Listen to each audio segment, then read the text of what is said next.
Je suis absolument certain qu'il y a des moments dans la vie où un seul mot peut tout changer. Une vérité dite à temps a toujours le pouvoir d'éveiller les consciences, de restaurer les cœurs et parfois de changer le cours de l'histoire. Vous êtes-vous déjà senti confronté à une vérité que vous ne vouliez pas entendre, mais que vous deviez entendre? Aujourd'hui, nous allons parler d'un homme qui a osé parler quand tout le monde se taisait. Un prophète qui n'a reculé devant aucun défi, qui a défié le roi lui-même et qui est devenu, sans aucun doute, le messager de certaines des promesses les plus importantes de la Bible. Nathan n'était ni un guerrier ni un dirigeant, mais sa voix s'élevait dans les couloirs du palais de David avec une autorité incontestée. Il ne recherchait ni la gloire, ni le pouvoir, ni la faveur des hommes. Sa mission était de transmettre la volonté de Dieu, quel qu'en soit le prix. Pouvez-vous imaginer ce que cela signifie de s'opposer au roi le plus puissant d'Israël et de lui dire qu'il a tort? Quel courage faut-il pour dire la vérité alors que le monde préfère les mensonges? Cette histoire n'est pas seulement un récit du passé, c'est un miroir dans lequel nous pouvons nous voir aujourd'hui. Nous nous trouvons tous, à un moment donné, à la même croisée des chemins que David, avec le choix de reconnaître nos erreurs ou de les ignorer. Je suis convaincu que si quelqu'un comme Nathan venait vous confronter à une vérité inconfortable, vous l'accepteriez avec humilité. Cette histoire n'est pas seulement celle d'une confrontation, mais aussi celle d'une restauration, d'une promesse tenue, d'une fidélité. Malgré les tentations et l'utilisation par Dieu de personnes volontaires pour accomplir son dessein, Nathan a non seulement corrigé David, mais il a également protégé la succession de Salomon et a consigné les événements qui nous permettent aujourd'hui de tirer des enseignements de cette histoire. Son rôle a été absolument déterminant dans l'histoire d'Israël, et en fin de compte, dans l'accomplissement de la plus grande des promesses, la venue de Jésus. Ne manquez aucun détail, car dans cette vidéo, vous découvrirez comment un petit prophète a eu un impact qui a changé l'histoire du salut. Et surtout, nous verrons quelles leçons nous pouvons appliquer à notre propre vie. Avant de continuer, j'aimerais partager quelque chose d'important. Il est plus qu'évident que plus de 90% de ceux qui regardent ces vidéos ne sont pas abonnés à la chaîne. Si ce contenu enrichit votre foi et que vous voulez nous aider à transmettre le message de Dieu partout, inscrivez-vous dès maintenant et rejoignez-nous. Votre soutien est essentiel pour que nous puissions continuer à partager ces histoires qui inspirent et transforment des vies. Préparez-vous à une révélation qui transformera radicalement votre perception des prophètes, tant dans la Bible que dans votre propre existence. Je suis convaincu qu'il y a des moments dans l'histoire où une seule voix peut changer le destin d'un royaume. Nathan était cette voix en Israël. Il n'était ni roi ni guerrier, mais son rôle était aussi crucial que celui de n'importe quel monarque. Il était l'homme qui osait parler, celui qui apportait la vérité divine à la cour de David alors que tout le monde se taisait. Simple prophète, il est devenu le conseiller le plus influent du roi le plus puissant d'Israël. Si vous aimez découvrir l'histoire biblique et son impact sur le monde d'aujourd'hui, cliquez sur « J'aime » maintenant. Ce faisant, vous aiderez non seulement à diffuser ces connaissances à un plus grand nombre de personnes, mais vous participerez également à la diffusion de la vérité. Votre soutien est essentiel pour poursuivre ce voyage à travers ces sujets fascinants. La réponse est sans équivoque. Votre fidélité à Dieu et votre courage de proclamer sa parole sans craindre les conséquences. Nathan n'a pas fait étalage de sa présence et n'a pas revendiqué de titre. Son autorité ne provenait pas d'un sang royal, mais de la voix divine. À une époque où la vérité pouvait coûter la vie, il était le canal par lequel le Très-Haut guidait son peuple. Il était le conseiller de David, mais surtout le porte-parole de la justice divine, ce qui le distinguait nettement des autres prophètes. Sa connexion avec le Saint-Esprit lui donnait la capacité de voir au-delà des apparences et de discerner avec précision la volonté de Dieu dans les moments les plus critiques. Il est vrai qu'à la cour de David, beaucoup recherchaient la faveur du roi, mais Nathan, lui, recherchait la faveur de Dieu. Il n'a pas été séduit par la richesse ou le pouvoir. Sa mission était sans ambiguïté. Transmettre la parole de l'Éternel sans la dénaturer pour plaire aux oreilles humaines.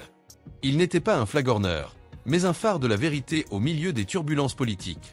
Combien de fois dans notre vie cherchons-nous à plaire aux hommes plutôt qu'à obéir à Dieu?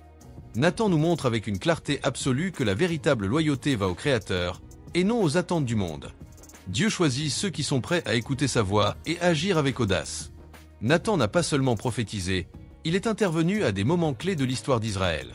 Sa présence a été un rappel constant qu'aucun roi n'est au-dessus de Dieu, depuis sa première rencontre avec David jusqu'au dernier jour du monarque. Tout roi qui commet des erreurs est confronté à la pression d'une personne qui lui rappelle constamment que son pouvoir ne le dispense pas de rendre des comptes à Dieu. Cependant, Nathan a compris avec une certitude absolue que son but n'était pas de plaire, mais de corriger. Dans un monde où beaucoup craignent le conflit par peur d'être rejetés, Nathan nous montre avec une certitude absolue la valeur indiscutable de dire la vérité au nom de l'amour. Sa vie démontre clairement que le vrai prophète n'est pas seulement celui qui apporte des messages de bénédiction, mais aussi celui qui corrige avec justice. David était un chef incomparable, possédant une armée et d'immenses richesses. mais il aspirait profondément à ce que quelqu'un lui rappelle constamment que son plus grand trésor réside dans son lien indéfectible avec Dieu. Il est essentiel d'avoir dans notre vie quelqu'un qui nous dise la vérité, même si elle fait mal. Tout au long de l'histoire de l'humanité, Dieu a toujours fait entendre des voix pour appeler son peuple à la repentance. Nathan était l'une de ces voix à la cour de David, rappelant que même les grands dirigeants ont besoin d'être corrigés. Son rôle en Israël était certainement bien plus que celui d'un simple conseiller. Il était en fait un instrument de la volonté divine qui veillait à ce que le peuple ne s'écarte pas du droit chemin. Son histoire est un témoignage indiscutable que l'obéissance à Dieu est plus importante que l'approbation des hommes. L'héritage de Nathan ne se mesure pas en termes de richesse ou de titre, mais par la fidélité avec laquelle il a rempli sa mission. Il nous met au défi de vivre avec intégrité, de ne pas taire la vérité par peur et de nous rappeler que le but de notre vie n'est pas de rechercher la reconnaissance humaine, mais d'accomplir la mission que Dieu nous a confiée. Il a influencé le destin d'une nation, et nous pouvons certainement nous aussi être des instruments entre les mains de Dieu. Pour cela, il suffit d'être prêt à écouter sa voix et à lui obéir. Le pouvoir peut aveugler même le plus grand des hommes. David, le roi selon le cœur de Dieu, est tombé dans un grave péché, adultère avec Bézib et meurtre d'Uri. Personne n'ose l'affronter. Dans une cour pleine de flagorneurs, un seul homme a le courage de dire la vérité, Nathan. Il n'a pas fait irruption dans la salle du trône avec des accusations directes, mais il a utilisé l'outil le plus puissant dont il disposait, une histoire, et il a ainsi désarmé le roi le plus puissant d'Israël. Il y avait deux hommes dans une ville, l'un riche et l'autre pauvre. Nathan commença par raconter l'histoire d'un homme riche qui, au lieu de prendre de son propre bétail, avait arraché le seul agneau que possédait son voisin pauvre. David, en entendant l'histoire, était furieux. « Cet homme mérite la mort. Cet homme mérite la mort !» s'exclame-t-il, conscient qu'il signe sa propre condamnation. C'est alors que Nathan prononce les paroles les plus dévastatrices jamais prononcées par un prophète. « Tuez cet homme !» Vous pouvez imaginer le silence qui remplit la pièce à ce moment-là. Le poids de la vérité est tombé sur David comme un coup de tonnerre, mais il ne l'a pas abattu. En un seul instant, il est passé du statut de juge à celui d'accusé. Nathan n'était pas là pour l'humilier, mais pour le ramener à Dieu. Il est impératif que nous cessions de nous tromper nous-mêmes, de justifier nos erreurs tout en pointant celles des autres. Il est évident que l'on peut voir la faute chez les autres, mais il est indéniablement plus difficile d'admettre la sienne. L'histoire de David nous rappelle brutalement que, face à la justice divine, aucune couronne ne peut nous protéger. Ce qui est le plus frappant dans cette confrontation, ce n'est pas seulement le courage de Nathan, mais aussi la réaction de David. Un roi, avec tout son pouvoir, aurait sans aucun doute fait exécuter le prophète à ce moment précis. Pourtant, au lieu de se défendre ou de s'excuser, David reconnaît sans hésiter son péché. « J'ai péché contre le Seigneur », dit-il humblement. Il n'a pas blâmé Bethsabée ni justifié ses actes. Il a accepté la vérité. Voici la leçon que nous devons tous apprendre. Il est crucial de reconnaître nos erreurs afin de progresser vers la restauration. L'histoire aurait pu se terminer par une condamnation, mais Dieu ne prend pas plaisir à la destruction, mais à la rédemption. Bien que David doive payer les conséquences de son péché, le Seigneur a fait preuve de miséricorde à son égard. Cet épisode montre clairement que Dieu ne recherche pas des personnes parfaites, mais des cœurs repentants. Nous avons tous échoué et pensé qu'il n'y avait pas de retour possible. Je suis convaincu que, tant qu'il y a un vrai repentir, il y a toujours de l'espoir. La confrontation entre Nathan et David n'était pas simplement un acte de correction, mais un rappel à l'ordre. Il ne fait aucun doute qu'il s'agissait d'un rappel qu'aucun homme, aussi grand soit-il, n'est au-dessus de la loi de Dieu. Il est impératif que nous ayons dans notre vie quelqu'un qui nous confronte à la vérité. Nous ne devons pas nous entourer de personnes qui ne nous disent que ce que nous voulons entendre. Il est essentiel d'entendre les paroles les plus difficiles à entendre, car ce sont celles dont nous avons le plus besoin. Lorsque Dieu nous confronte à notre péché, ce n'est pas pour nous détruire, mais pour nous restaurer. Nathan ne cherche pas la vengeance ou la justice humaine. Son seul but est clair, ramener David sur le droit chemin. Et il y est parvenu. Cette histoire nous invite à réfléchir. Lorsque la vérité frappera à notre porte, il n'y aura pas de place pour l'orgueil. Seule l'humilité nous permettra de l'accueillir. Il ne fait aucun doute que le poids du péché peut briser même les plus forts. David, le roi oint par Dieu, s'est écarté du chemin divin en commettant des erreurs. Mais la question la plus importante est sans doute la suivante. Que fait un véritable homme de Dieu lorsqu'il se rend compte de son péché? Au lieu de justifier ses actes ou de se cacher derrière son pouvoir, David a fait quelque chose que beaucoup n'ont pas le courage de faire. Il s'est incliné devant Dieu dans un repentir total. Les paroles de Nathan l'ont transpercé comme une épée. Il ne pouvait pas fuir la vérité. Il ne pouvait pas nier ce qu'il avait fait. À ce moment-là, le roi s'est débarrassé de son orgueil et a écrit l'une des prières les plus émouvantes de toute la Bible, le psaume 51. selon la multitude de tes miséricordes, efface mes transgressions. Il ne s'agissait pas d'un simple remords, mais d'un cri qui émanait du plus profond de son être. Il y a là une grande leçon, et je suis sûr que vous l'apprendrez aussi. La véritable repentance implique un profond chagrin pour les conséquences, ainsi qu'un véritable chagrin d'avoir manqué à Dieu. David n'a pas demandé à échapper au châtiment, mais il a plaidé pour un cœur pur. Crée en moi un cœur pur, ô Dieu, et renouvelle en moi un esprit droit. Il est impératif que nous reconnaissions que si nous demandons à Dieu de nous protéger, nous ne lui demandons pas toujours de transformer nos cœurs. Le processus de restauration de David a certainement été immédiat et facile. Le péché laisse toujours des cicatrices, mais la grâce de Dieu est infiniment plus grande. Bien qu'il ait souffert des conséquences de ses actes, il n'a jamais perdu la présence de Dieu dans sa vie, car le Seigneur ne rejette pas un cœur contrit et humilié. Il est évident que beaucoup sont endurcis dans leur orgueil et refusent de reconnaître leurs erreurs. David nous montre avec une certitude absolue que la vraie grandeur ne réside pas dans le fait de ne jamais faillir, mais dans le fait de savoir s'humilier devant Dieu quand on tombe. Le repentir n'est pas une simple émotion passagère, mais un changement profond et définitif. David n'a pas seulement confessé son péché, il a pris l'engagement inébranlable de changer de vie. Il a tourné ses yeux vers Dieu et, sans hésitation, a trouvé en lui son seul espoir. Son histoire nous rappelle une vérité irréfutable. Nous avons toujours la possibilité de revenir, quelle que soit la hauteur de notre chute. La miséricorde de Dieu est infinie et dépasse de loin tous les péchés que nous pouvons commettre. Je suis convaincu que vous vous êtes senti comme David, portant le poids d'une faute. Il est vrai que nous avons parfois l'impression que nos supplications ont été oubliées et que l'aide de Dieu s'est estompée. L'histoire de David démontre clairement le contraire. Ce n'est pas son péché qui l'a défini, mais son repentir. Au lieu de sombrer dans la culpabilité, il s'est accroché à la grâce. Dieu ne rejette jamais celui qui se tourne vers lui avec un cœur sincère. Cet épisode de la vie de David est une preuve irréfutable que la chute n'est pas la fin de l'histoire. Ce qui compte, c'est ce que nous faisons après avoir échoué, nous éloigner davantage de Dieu ou nous humilier devant lui. La clé est notre capacité à réagir à l'échec.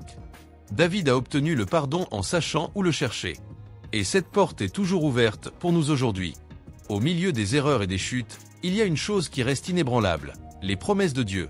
David a commis un grave péché, mais son histoire ne s'est pas terminée par un échec. Dieu, dans son infinie miséricorde, avait encore des projets pour lui et sa descendance. Par l'intermédiaire de Nathan, le Seigneur lui a fait une promesse qui résonnera à travers les âges. Sa lignée serait éternelle. Il ne fait aucun doute que cette promesse signifiait exactement cela. Nathan a transmis la prophétie divine à David. Quand tes jours seront accomplis et que tu seras en repos avec tes pères, je susciterai après toi un de tes descendants et j'affermirai son règne pour toujours. 2 Samuel 7, 12, 13. À première vue, elle semble parler de Salomon, son fils, qui construira le temple de Dieu. Cette promesse transcendait un roi terrestre. Je suis persuadé qu'elle renvoie à quelque chose d'éternel, à quelqu'un qui viendra des siècles plus tard, le Messie, Jésus. Il ne fait aucun doute que cela signifiait beaucoup pour David. Malgré ses erreurs, Dieu l'a jugé digne de faire partie de son plan de rédemption. Il l'a fait non pas parce qu'il le méritait, mais parce que Dieu est fidèle à ses promesses. Cela nous montre clairement que nos échecs n'annulent pas le dessein de Dieu dans nos vies.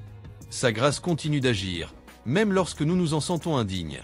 La promesse d'un royaume éternel n'était pas seulement pour David, mais pour toute l'humanité. Jésus, un descendant de David selon la chair, accomplirait cette prophétie, apportant le salut et l'espoir au monde. L'histoire de David montre clairement que Dieu voit au-delà du présent. Alors que David était confronté aux conséquences de son péché, Dieu préparait déjà la rédemption de générations entières. Mais il faut garder à l'esprit un détail important. La promesse n'implique pas l'absence d'épreuves. La maison de David sera confrontée à des conflits, à des rébellions et à des défis. La parole de Dieu reste inébranlable. Je suis convaincu que, dans notre vie, il n'y a qu'une seule certitude. Lorsque les circonstances se compliquent, il n'y a pas de place pour le doute. L'histoire de David est une preuve irréfutable que nous devons mettre notre confiance en Dieu. Si Dieu l'a dit, il le fera. Les paroles de Nathan à David n'étaient pas seulement pour son époque, mais pour tous ceux qui font confiance à Dieu. Aujourd'hui, cette même promesse de salut vit en Christ. Jésus est, sans aucun doute, l'accomplissement absolu de ce que Dieu a dit il y a des siècles. S'il a tenu sa parole envers David, il ne fait aucun doute qu'il tiendra ses promesses envers nous. Il est essentiel de se rappeler que Dieu est toujours fidèle lorsque nous nous sentons désespérés. Il est plus que prouvé qu'il était avec David, qu'il est aujourd'hui et qu'il sera toujours. Sa parole est inébranlable, quelle que soit la difficulté du chemin. La promesse d'un royaume éternel est l'assurance que notre espoir n'est pas dans ce monde, mais dans le Christ qui règne pour toujours. Alors que le règne de David touchait à sa fin, une question cruciale résonnait dans tout Israël. Qui occuperait le trône? La succession au trône était sans aucun doute une question spirituelle dans son ensemble. Dieu a déjà choisi Salomon, mais cela ne signifie pas qu'il ne sera pas contesté. Dans ce moment d'incertitude, Nathan réapparaît sur la scène, démontrant sans ambiguïté que sa mission n'est pas terminée. Le roi David, dans sa vieillesse et sa faiblesse, est assailli par ceux qui, profitant de sa fragilité, cherchent à tirer parti de sa situation. Adonia, l'un des fils de David, a pris la décision audacieuse de se proclamer roi sans l'approbation de son père ni celle de Dieu. Il réunit ses partisans, organise une cérémonie et se présente comme l'héritier légitime. Dieu avait-il changé d'avis? Non, il a parlé et sa volonté doit être faite sans discussion. Nathan, le même prophète qui avait auparavant confronté David à son péché, va maintenant lui faire entendre une autre vérité. Son inaction mettait en péril les plans de Dieu, ainsi que ceux de Bethsabée, la mère de Salomon. Il conçoit donc un plan pour rappeler au roi la promesse de Dieu. Il s'approche de David et lui présente la situation avec confiance. Dans ton infinie sagesse, tu as décrété sans équivoque qu'Adonijah régnerait sur Israël. Sa question ne visait pas seulement à obtenir des réponses, mais à provoquer une action. David, écoutant Nathan, a pris la décision qu'il aurait dû prendre plus tôt. Il confirme publiquement que Salomon est sans équivoque l'élu de Dieu et ordonne sans hésiter qu'il soit immédiatement oint comme roi. Cette intervention rapide et décisive a changé le cours de l'histoire d'Israël. Sans Nathan, Adonia aurait pris le pouvoir et modifié le cours de la nation. Parfois, Dieu nous fait des promesses, mais il nous invite aussi à faire preuve de courage pour veiller à ce qu'elles s'accomplissent. C'est une leçon puissante, et il est clair que nous devons la prendre. La volonté de Dieu s'accomplit toujours, mais elle exige souvent de ses serviteurs qu'ils agissent avec sagesse et courage. Nathan n'est pas resté inactif et n'a pas attendu de voir ce qui allait se passer. Il ne fait aucun doute qu'il était un instrument entre les mains de Dieu pour préserver son plan. Il est clair qu'en de nombreuses occasions, nous voyons des injustices ou des déviations par rapport à ce que Dieu a dit et nous restons silencieux. Nathan nous montre clairement que la foi exige l'action. L'acte de Nathan n'a pas seulement assuré la succession de Salomon, mais a protégé la lignée qui, des siècles plus tard, mettrait Jésus au monde. Il ne s'agissait pas seulement d'une question politique, mais d'un accomplissement prophétique. Dieu avait déjà parlé et bien qu'il y ait eu des tentatives pour modifier son plan, il s'est servi de Nathan et d'autres personnes pour faire prévaloir sa volonté. Cette histoire laisse un enseignement clair et indiscutable. La fidélité à Dieu est active et non passive. Il est essentiel de comprendre qu'il y a des moments où nous devons parler, agir et rester ferme pour ce qu'il a établi. Nathan n'était pas un roi. Il ne dirigeait pas d'armée. Son obéissance a été la clé du destin d'une nation. Nous sommes déterminés à être des instruments entre les mains de Dieu, quoi qu'il arrive. Certains personnages de la Bible sont connus pour leurs grands exploits militaires ou pour avoir gouverné des nations. L'héritage de Nathan est certainement différent. Il n'a pas manié l'épée et n'a pas dirigé d'armée. Son impact a transcendé les générations. Sa mission n'a pas pris fin avec la correction de David ou la succession de Salomon. Nathan n'était pas seulement un prophète, mais aussi un chroniqueur et un gardien de l'histoire d'Israël. Grâce à lui, nous connaissons avec précision les moments les plus cruciaux du règne de David et de ses descendants. Les Écritures mentionnent clairement que Nathan a écrit sur les événements du règne de David et de Salomon. En effet, d'après les premières chroniques 29 à 29 et les chroniques des Ducs septembre 2029, il est évident qu'à l'adresse, Nathan a écrit sur les événements du règne de David et de Salomon. De plus, non seulement il a parlé au nom de Dieu en son temps, mais il a également laissé des archives dont les générations futures pourront s'inspirer. Il est indéniable que de nombreux récits de la Bible ne seraient pas parvenus jusqu'à nous sans le travail de ces scribes et prophètes. Leur héritage perdure à travers le temps, laissant une marque indélébile sur la vie de ceux qui le connaissent. Il est évident que l'héritage de Nathan ne réside pas seulement dans les livres qu'il a écrits, mais aussi dans l'exemple qu'il a donné. C'était un homme intègre, qui ne se laissait pas influencer par le pouvoir et la corruption de la cour. Il ne recherchait pas la faveur des hommes, mais l'approbation de Dieu, et c'est ce qu'il a fait. Dans un monde où beaucoup changent la vérité par opportunisme, il est resté ferme. Sa vie est la preuve vivante que la fidélité à Dieu a un impact éternel. Nathan nous montre à coup sûr que l'appel de Dieu n'est pas toujours spectaculaire aux yeux du monde. Il n'était pas un chef militaire comme Josué, ni un législateur comme Moïse, ni un roi comme David. Son influence a laissé une marque indélébile dans l'histoire d'Israël. Son rôle démontre clairement que notre visibilité ou notre discrétion n'a pas d'importance. La seule chose qui compte, c'est notre obéissance à Dieu. Il utilise ceux qui le veulent, quelle que soit leur position. Aujourd'hui, Il ne fait aucun doute que nous continuons à apprendre de Nathan chaque fois que nous lisons l'histoire de David. Son courage à dire la vérité, son engagement inébranlable en faveur de la justice et son travail de chroniqueur nous laissent une leçon claire et immuable. Dieu n'appelle pas seulement ceux qui sont sur le devant de la scène, mais aussi ceux qui travaillent discrètement à l'accomplissement de son dessein. Il est essentiel de se poser la question : quel héritage vais-je laisser ? Il n'est pas nécessaire d'être célèbre ou d'avoir une reconnaissance humaine. Ce qui est important, c'est que ce que nous faisons glorifie Dieu et aide les autres à se rapprocher de lui. Nathan nous montre avec une certitude absolue qu'une vie vécue dans l'obéissance a un impact au-delà de notre génération. Il est indéniable que, même si le nom de Nathan n'est pas le plus cité dans l'histoire, son influence est présente à chaque page qui raconte l'histoire de David et Salomon. Sa vie nous montre la voie à suivre, vivre avec un but, parler avec audace et être des instruments entre les mains de Dieu, aussi petit que puisse paraître notre rôle. Dieu n'appelle pas seulement ceux qui sont sur le devant de la scène, mais aussi ceux qui travaillent discrètement à l'accomplissement de son dessein. Il est essentiel de se poser cette question : quel héritage laissez-vous ? Il n'est pas nécessaire d'être célèbre ou d'avoir une reconnaissance humaine. Ce qui est important, c'est que ce que nous faisons glorifie Dieu et aide les autres à se rapprocher de lui. Nathan nous montre avec une certitude absolue qu'une vie vécue dans l'obéissance a un impact bien au-delà de notre génération. Il est incontestable que, même si le nom de Nathan n'est pas le plus cité dans l'histoire, son influence est présente à chaque page qui raconte l'histoire de David et Salomon. Sa vie nous montre la voie à suivre, vivre dans un but précis, ne pas taire la vérité et être des instruments entre les mains de Dieu, aussi petit que puisse paraître notre rôle. Servir le Seigneur, c'est servir l'éternité. Tout au long de l'histoire, nous avons été témoins de la manière dont Dieu a utilisé des personnes désireuses d'accomplir son dessein. Nathan n'était pas un roi, il n'avait pas d'armée ni de richesse, mais il avait quelque chose qui le rendait différent, le courage de dire la vérité, même quand elle était inconfortable. Il a affronté David avec courage et détermination, a guidé la succession de Salomon avec sagesse et a laissé un héritage écrit qui a perduré pendant des générations grâce à sa vision et à son leadership. Son histoire est un témoignage clair que Dieu ne s'intéresse pas aux plus puissants, mais aux plus fidèles. Maintenant, je vous le demande fermement, que faisons-nous lorsque Dieu nous montre une vérité difficile à accepter ? Avons-nous le cœur de David, qui a reconnu son erreur et s'est humilié devant Dieu ? Ou nous accrochons-nous à notre orgueil, en justifiant nos actes ? Il est essentiel de comprendre que la différence entre la chute et la restauration ne réside pas dans l'erreur commise, mais dans la manière dont nous y répondons. Il est clair que nous pouvons tirer une leçon essentielle de Nathan. Il y a des moments où Dieu nous appelle à parler, à être la voix qui ramène les autres sur le droit chemin. Mais sommes-nous prêts à le faire ? Dire la vérité dans l'amour est difficile, mais c'est nécessaire. Il ne s'agit pas de condamner, mais de restaurer. Tout comme Nathan a aidé David à revenir à Dieu, nous pouvons et devons être des instruments pour apporter la lumière à ceux qui nous entourent. Si cette histoire vous a touché, si vous avez appris quelque chose de nouveau aujourd'hui, je vous invite à le partager dans les commentaires. Il est clair que certains aspects de cette histoire ont puissamment capté votre attention. Je ne doute pas que vous ayez également remarqué les aspects où vous vous reconnaissez dans cette histoire.